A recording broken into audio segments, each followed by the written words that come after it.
In this video, you will learn the features of the Position tab on the control panel. We will learn how to add and edit display columns, close positions, and format data columns. Let's take a look. I'm going to go to the lower left and click on the Positions tab, and it's going to open up a bunch of information related to my trading account. And you'll see the instruments that I have open positions for in this tab. I could right-click on the white space. It'll bring up a drop-down menu unique to this tab.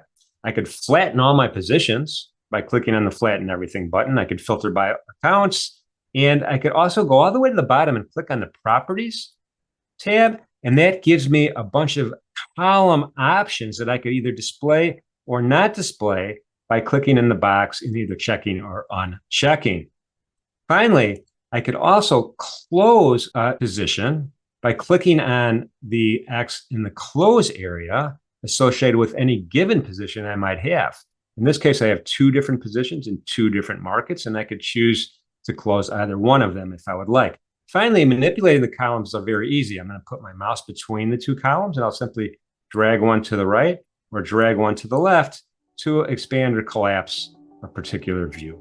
Thank you for watching, and be sure to check out all of our quick tip videos to help you get started with the NinjaTrader Desktop platform.